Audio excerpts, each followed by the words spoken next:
Hey everybody, it's Matt. This is going to be a little bit of a different episode. I also help produce a show called I Love Trash with Marie Maloney, which if you like any type of trashy entertainment, I highly recommend you check out. But back in December when we were doing the Geekscape live stream event, her and I did an episode about Princess Switched 3, Switched Again. And I figured y'all would enjoy hearing it. So here is that episode. We also did the second Princess Switched movie. That's the one that's called Switched Again. This one's like Romancing the Star, or it's a really dumb name. Part 3 of Princess Switch has a stupid name. But if you want to hear our thoughts on Princess Switched 2, Switched Again, obviously, go and subscribe to the I Love Trash podcast with Marie Maloney and check out the back catalog. It doesn't drop on a super frequent level due to her college stuff, but we are going to be recording some new episodes that will be dropping in the coming weeks. So it's a great time to subscribe to her show.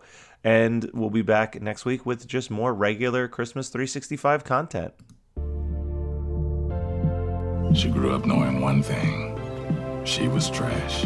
I love trash. What can I say?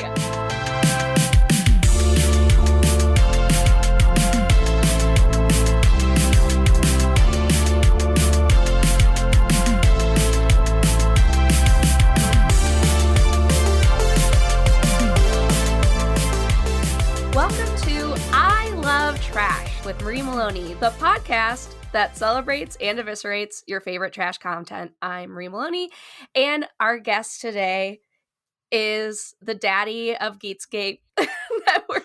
I've always wanted to be a daddy. Matthew Kelly. Yay! It's the second appearance for the second time for Princess Switch. Yes, for Princess Switched 3, Romancing the Star. What a name. Your girl, Vanessa Hudgens, is back. She's doing a triple switch. Yeah, it's like someone sat down in a writer's room and said, can we make Ocean's 8, but make sure Vanessa Hudgens plays at least half of the cast? Yo, that is really one of my main notes, that this takes the, like, Hallmark movie princess trope, is like, oh, remember this from these last two movies? Now it's a heist. It's such an insane twist on everything that we've ever seen before. The movie opens with basically like a voiceover forward from Margaret. And it lasts like 2 minutes, and it takes so much to get us back on track to like to where this movie starts. She's also calling out all the illogical elements of it. They just glaze over the fact that there is an identical cousin now in the mix. And then she's like, and she tried to steal the throne, so she got many hours of community service. Yeah, with nuns? And she goes, her voiceover, she goes, I personally would have sent her to jail. like she, as if she's like, I know, audience, it doesn't make sense to me either. Yeah, like, just go with us, audience. What's shocking is, so we have a 2-minute forward, like getting us up to speed, basically, so you're not lost the entire time. And then they introduce that the Vatican an ambassador from the Vatican is showing up to give Belgravia a star? Can we agree that if we're going to live in a world with all these fictional palaces, that we can't just throw the Vatican still in this alternate reality? Right. Like, why? Just make it another country. Like, why does it need to be the Vatican? The Pope was like, them. They have earned it. Yeah, like, because it's Christmas time, we're going to give this valuable jewel, it's probably a blood jewel, a blood star. For sure. God, you think that with how badly Netflix wants all of these movies to coexist in one shared universe, that they would have just made it like the palace from the Christmas Prince is like donating the star to them. Yeah, like start overlapping these worlds if they're gonna do it like this. But nope. Well, if you do remember, I'm gonna have to throw you all the way back to Princess Switch 1 real quick, because I did binge the entire trilogy in a week. Building up to the Thursday when this dropped, I was like, well, I gotta rewatch the first two. Oh my god. Do you? Yeah, I do. Vanessa Hudgens' character, the baker one, Margaret, or no, Yes. not Margaret. Margaret's the princess. Whatever. I can't follow their shit. She's not she has given up that dream. The baker dream is over, but like she is fully invested in the royal life now. If you remember, they do the switch, right?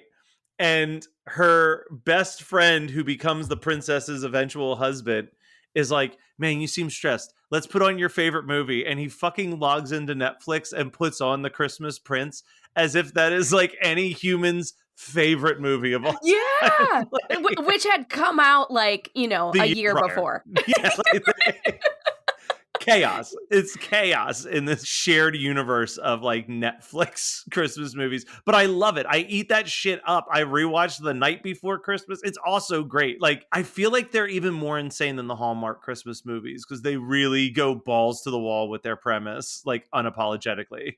They have the Netflix money. Like they have the Netflix budget.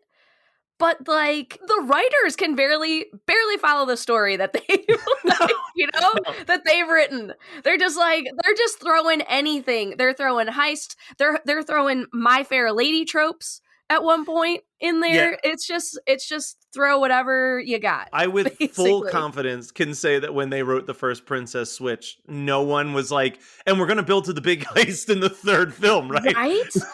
Also, this country, these women have the star in their possession for 10 seconds before it gets stolen. Like, it just got there and someone's like, the jewel, it's stolen. Yeah, their security is trash. Like absolute total trash. Right. I mean, it's really unreal. Like, but I kind of do respect the writers and Netflix for just being like, yep, we're getting into it. Yeah, well, it's kind of just like, fuck you. Like, you're on the ride anyway. Like, yeah, it is. Like listen, is this going to be your suspension of disbelief suddenly? Last year we introduced an identical cousin. So, like... Yes. They're like, you're buckled up, you're on the ride, you're watching Princess Switch 3. Let's get to them switching. Yeah. Well, but you know what? The irony is that they take a really long time to get to them switching. Like, they get like an hour into this movie. That's the thing. I was like, man, is there... I genuinely thought maybe they're past doing the switches. Maybe we're letting these gals be themselves. But yeah, no. Nope. I also really regret that they didn't introduce a fourth lookalike. Like that's what I thought. I really thought there was going to be another lookalike, but they were like, we've reached the max of Vanessa Hudgens' range. I want to get to the Princess Switch where it's like literally Vanessa Hudgens presents the Clumps, where she's playing like 8 characters. Like that is the future I want for my life. Just like keep adding these characters until there's tens of them. I agree. I would love to see if Vanessa Hudgens presents the Clumps but I style also Princess can't all just Switch. look like her. Put her in some fat suits. Put her in all types of different makeup. Like put her in all sorts of different makeup, different outfits. Have one be really ugly. Yeah, like it's unbelievable that all 3 of these pseudo relatives that had never met until 2 years ago have all kept their body exactly the same. Like right. And then there's one point like at the end. Sorry, we're kind of jumping around here plot wise, but like you really should have watched this before you listen to this episode, dear listener. I don't know what you were thinking. We're jumping around, but at one point during the end, Maggie, the American, the closest to real Vanessa Hudgens character, goes to give Fiona, the blonde one, a hug, and then she's like, my family's Filipino, we hug. And it's like, okay, hold on, Miguel. You're American, you're Belgravian, and now you're throwing Filipino in the mix? Like, come on, gal. Why not? Let's just go all in on it. You know what? The other thing that, you were like, did you really need to watch all 3 of them? I did. Because the weird guardian angel character that I constantly forget is part of these franchises. I think if I just watched this blind again, I would have been like, who the fuck is the man? He comes back, but it's like, it's such a subtle, like, he's just a server at that. Yeah, like it's so party. Small. It's like whoever was in the writer's room was like, man, the switch heads are going to lose their fucking minds when this guy shows up. Wasn't he in He was the limo driver at the end of the second one. Yes. And I think we were both like, who is this guy? Like, why is he so mystical and mysterious? Yes. And like he has a wig on and he like turns and he's like yeah, big old wink for the camera. like, oh my god. I mean, this movie's insane. I don't think it hits the levels of the insanity of last year, though. Like last year, I could listen to us discussing the airport scene for days. The airport scene is the most insane thing I think I've seen in any of these, where she's just like, quick, we need a priest. It's just like a priest and a Cinnabon. Just, all right, I can wedge you super fast. Like, yeah, the poor priest was trying to just get home. He was heading to Heathrow. Yeah, he was having a little like Home Alone situation where he's like just begging, I will sell you my watch. I just need to get home. Yes. We don't have anything on that level. There's nothing where I was like losing my... Well, I guess I can't say that because we absolutely do some fucking high flying stunts over a bunch of lasers to like, like I was like, what is happening when that? Yeah. So Fiona, they get Fiona out of the convent where she's doing her community service for treason. She's doing community service for treason. Community service for treason with nuns. Basically, it's a hard knock life mopping floors. Yeah. That's her sentence. So they're like, the star is stolen, but we need a criminal mastermind to help get it back. And they go to Fiona. Hard knock life in it. Which, again, to throw back to episode 2, because again, these movies want you to remember those movies, but I don't think they want you to rewatch them immediately before watching it. They don't want you to do what you did, Matt. Because if you did what I did, Fiona is so far from a criminal mastermind. She is switched as the princess for all of 5 minutes before every single person's like, that's Fiona. Yes. Like her plan was so flawed from the jump that like absolutely no one buys it. But okay, so she's like, I know the guy to talk to. Turns out it's her friend from boarding school. And one of the chauffeurs from the castle takes her to a different castle where this dude is just playing basketball. Yeah. Inside we really did not need a Fiona backstory to take up like 25 minutes of this movie. No, like, and why is he in a basketball castle? Like, why is this high-tech guy in a basketball castle? Look, you know what? I can't explain that fully, but what I can tell you is that basketball definitely seems to be the most acceptable sport to people I consider very dorky that don't watch sports. I am always baffled by how many nerdy dudes, for whatever reason, like basketball. It's so crazy because he's got all this high-tech stuff that doesn't exist in the world. Like, it's really great motion graphics that Netflix throws up. But then he's just shooting hoops and she walks in. Yeah. It's like, why? Why couldn't he just be in his high-tech lair? Yeah, just sitting there, like, typing up stuff. The actor probably demanded that. He's like, I want people to know that I'm a babe. So right, but like, like he walks in, he's hot, and you're like, okay, so now she's got a love interest. Cool. Yeah, exactly. There is no mystery to these movies. There's no point where you're like, I wonder how these characters feel about each other. Like, it is on the page from the first second that they're on the screen. Yeah, and like the whole thing with them is like they were friends in boarding school, and Fiona's mom just sucked. Didn't pick her up from boarding school ever. So he showed her the Big Dipper in the sky, and that's their connection. That's their love. Other. That's their beautiful love story that they'll tell their grandkids. Yeah, I pointed out the Big Dipper to your mom.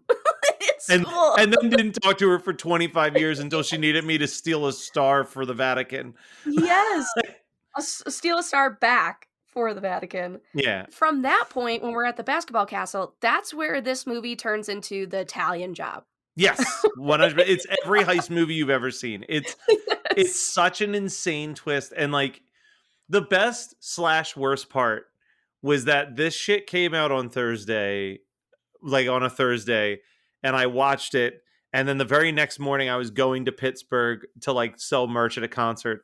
And all I was thinking about was like, how do I explain to people what I watched? Because I know I'm about to hang out with a bunch of people who have absolutely not sat down to watch the Princess Switch. But it's the only thing that's in my brain right now is like, none of this made sense. Like, not a lick of it makes sense. And remember, if listeners, you remember Princess Switch 2, Fiona has some goons. She's got a goon squad. She does have a goon squad. And the one goon is very cute too, actually. The one girl is cute, but her hair has dyed, so we know she's quirky. Yep. That's all I ever need. I'm like, I only date quirky girls, which means that I hang outside of hair dye salons all day long. Just looking for them. It's like, ooh, that one's pink. Move. Ooh. Swarm. That's so funny. But yeah, and then the other, like, so there's quirky girl, pink hair, and then just utter buffoon, man. Yes. That's the only way. He is a adult. You've used a phrase on your other podcast, Adam Sandler, Please Stop, to describe Kevin James that I always love, which is the fatty fall down character. Yeah. And that's this character just minus the fatty part. Like his entire character is just the clumsy person who doesn't understand anything that's happening. Yeah, just total doofus. Like, he has one acting note, and it's like, can you be the biggest doofus in the world? And he's like, sure can. Exactly the type of person you want in your 2-person goon squad. is someone who you can't trust with anything. Just an utter idiot. And a quirky girl. Quirky girl plus idiot equals world domination. Yes. Everybody knows that. Criminal masterminds. Criminal mastermind. That is the funniest way to describe Fiona and her goons because it is so not accurate. I mean, yeah, Netflix isn't even trying to make them, competent. No, none of this would work without Tech Basketball Guy. Like, no, Tech Basketball Guy is the only one keeping them in line. But also, like, I had to laugh at the laser scene where they're training. Yeah. They basically end up doing like what's that movie with Sean Connery and Catherine Zeta-Jones? Well, you're looking that up. Like, also, like, weird Tech Basketball Guy has a long con to make Fiona become friends with her mom again. He's agreeing to all of this so that Fiona can have Christmas with her mom. Right. It's all like a ploy to not only get the star back, but also get Fiona to talk to her shitty mom. Yeah. And it just doesn't make the least amount of sense. Oh, the movie's entrapment. There's a whole entrapment scene, basically, that's like, super sexual. But then, like, the goons are gooning it up as well. A butler gets in on the laser stuff. It's insane. It's wild. So goofy. I love that, like, to jump back to the end for one more second, like, Tech Basketball Guy is trying to force Fiona to become friends with her mom again at Christmas. And like his way of doing that is to literally make 2 different queens at this point think that he backstabbed the kingdoms. Like, right? That's how much Fiona's relationship with her mother means to this guy who likes to play basketball in his castle. Right, but also at the end, like, he swaps out the star for a basketball. Yeah.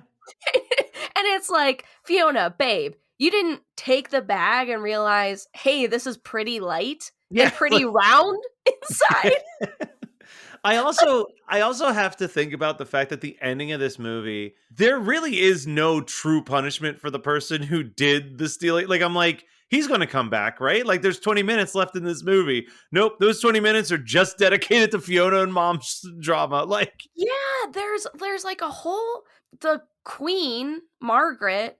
Oh, wait, I think I've been I think I've been referring to them wrong. Well, no, that's what I said because Damn these girls. damn, they're switching. They're switching. They're making me confused. Okay, I'm sorry. Stacy is the baker. Margaret is the queen. So Margaret does like her whole My Fair Lady the other way, becoming Fiona. And she has to become trashy. And she becomes trashy, and there's a whole thing where she has to learn to tango because she's gonna meet this bad guy that stole the star. And then they steal the star from him, and we drop that character, the bad guy character, like a hot potato. Yeah.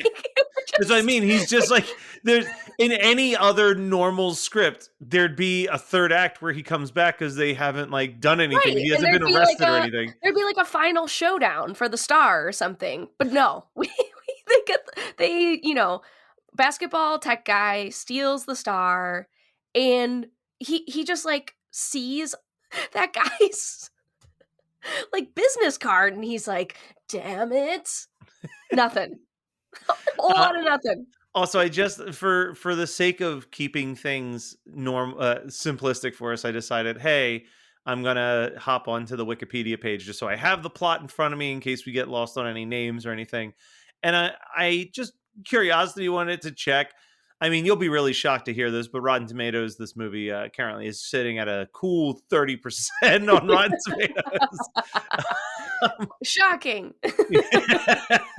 So one of the many, many reviews just end it with, the premise is as ridiculous as the trilogy's conceit, but due to Vanessa Hutchinson's Herculean efforts, The Princess Switch 3 will be a hit with all the fans. And I agree. Yeah, no, I definitely think she's Herculean throughout this whole film. Gorgeous person, side note. Like, yeah, beautiful. Like, absolutely gorgeous person. And I actually think, you know what?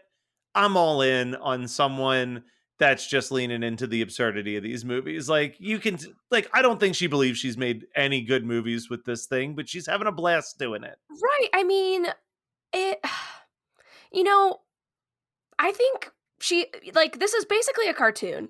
Yes. Like a live action cartoon, pretty much. She's not going to get awards, but she's having a great time. She's in every single scene, It's just, yeah, there is not a scene that she's not acting. And that, honestly, that's a lot of work. That's a lot of work. They probably didn't do a quadruple switch because they're just like, Vanessa is running ragged. Yeah, like, she could not possibly have any more in her. She can't switch again. We can't do it. Oh God, poor her. But yeah, I will say I'd say the only shocking thing about these films is we don't get her like singing a song. We don't get like a pop diva moment from her.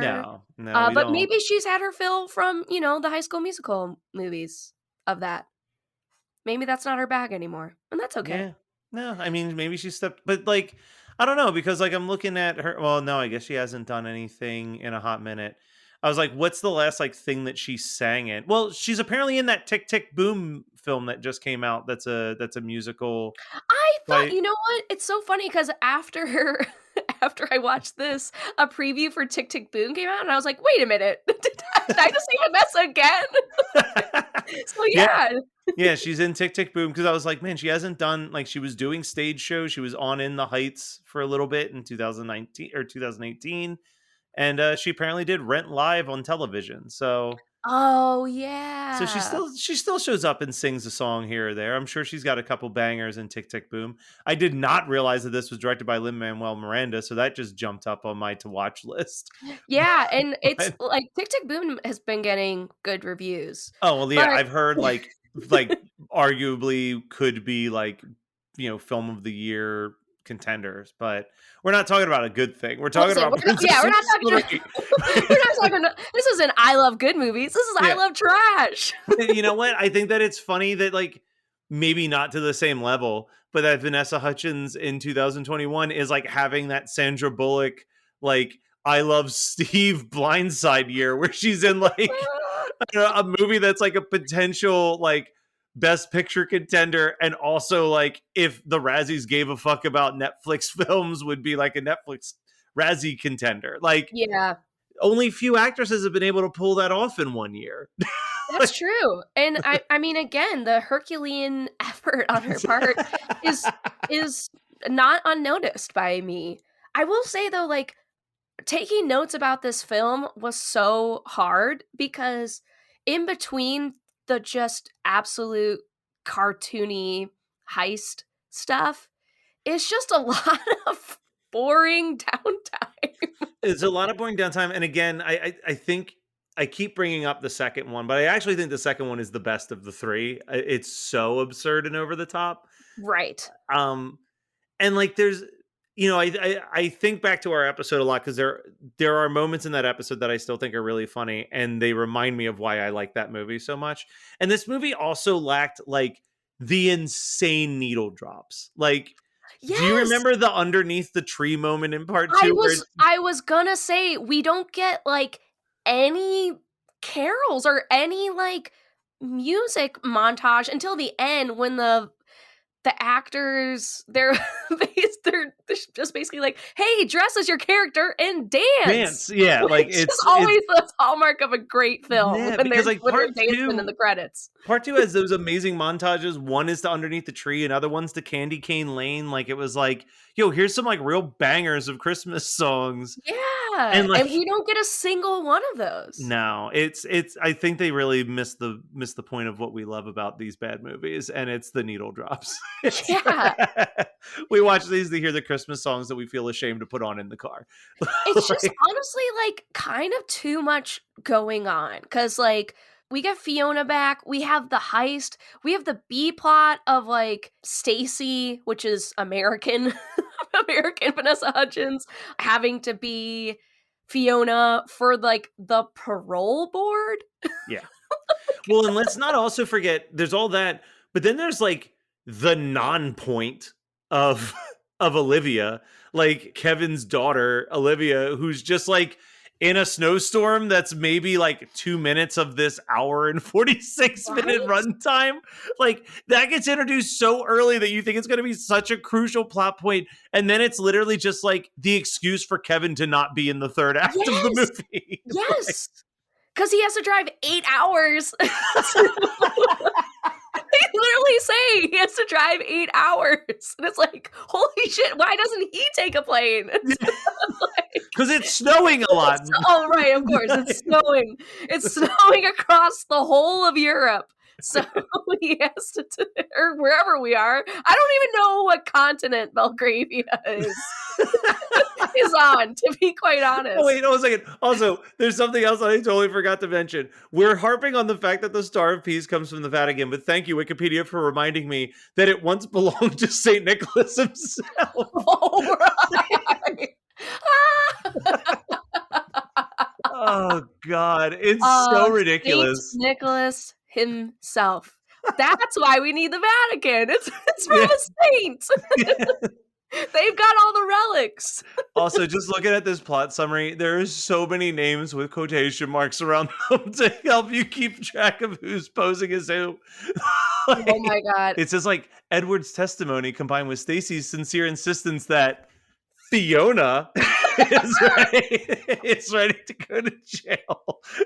Like, oh my God. It is so overly complicated. This movie did not need a heist subplot. I am so glad that they tried. Like if you're gonna go for a third Princess Switch, go all the way. Like really shoot for the stars. Like the more I'm thinking about it, at this point, Netflix should just buy a fucking castle and all of their Hallmark-esque movies. They could have as many Princess Switch movies as they want. Just buy the castle. You always have the film location ready and raring to go.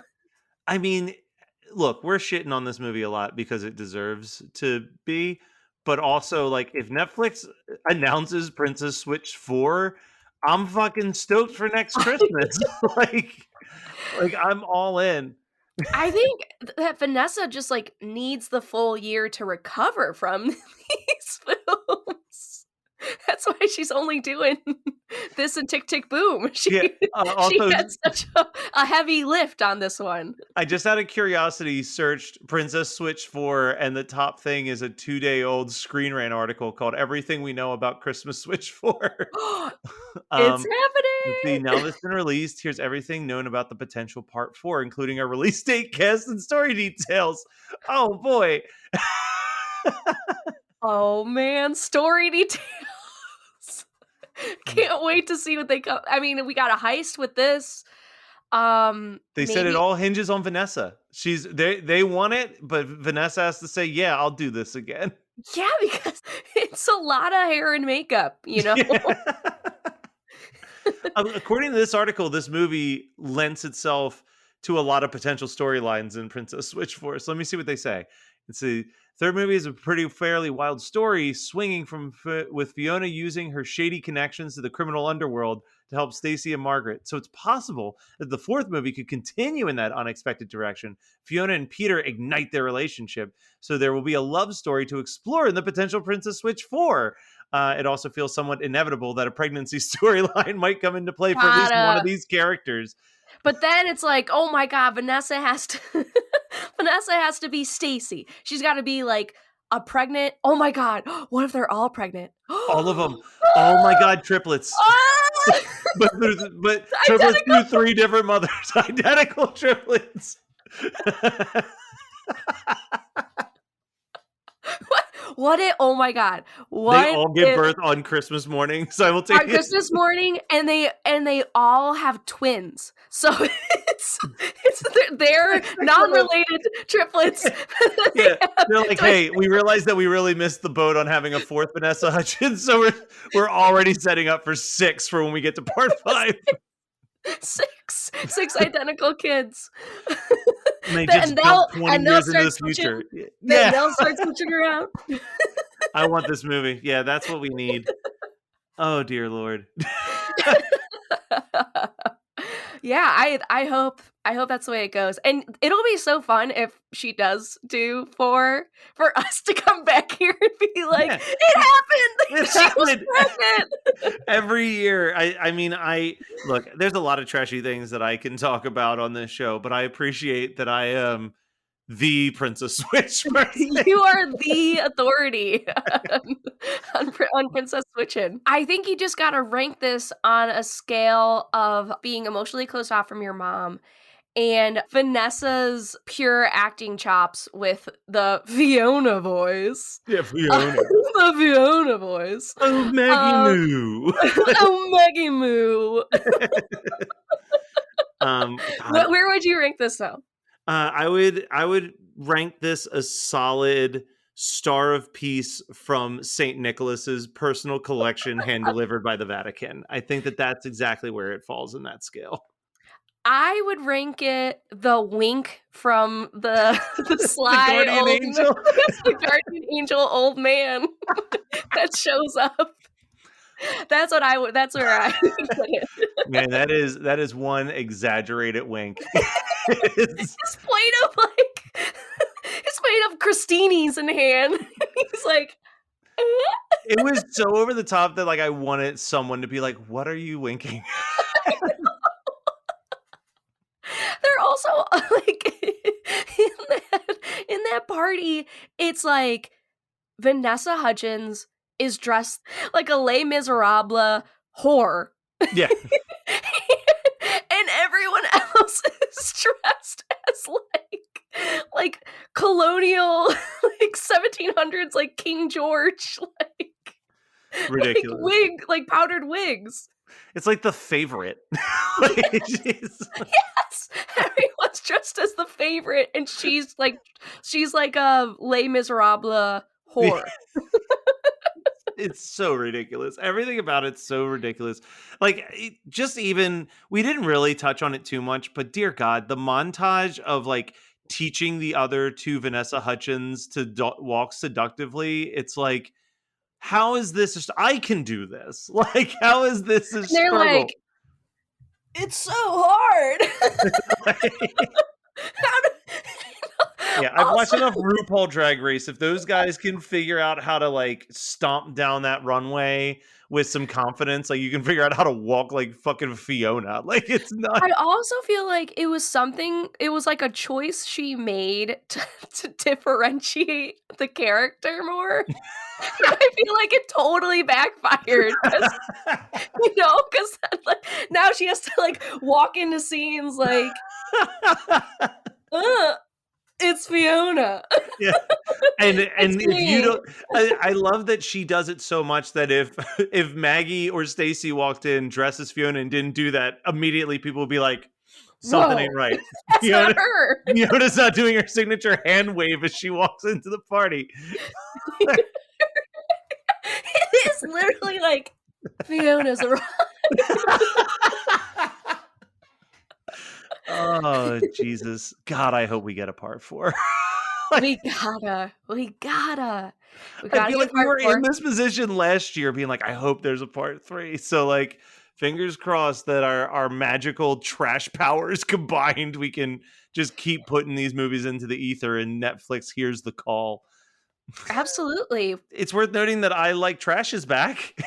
Yeah, so there's been a bit of a hiatus. I went back to school, so but I'm on a little break right now, so we're recording some episodes and hopefully we'll release some. There's plenty of trash content around Christmas time especially, so can't wait to have more episodes in your ears.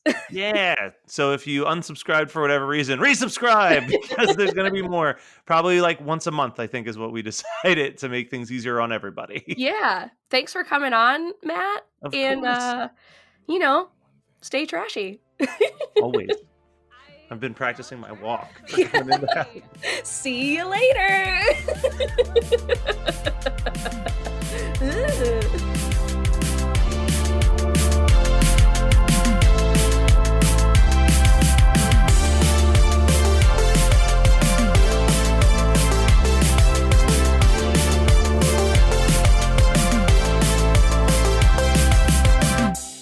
The trash heap has spoken. Yeah. You're listening to the Geekscape Network.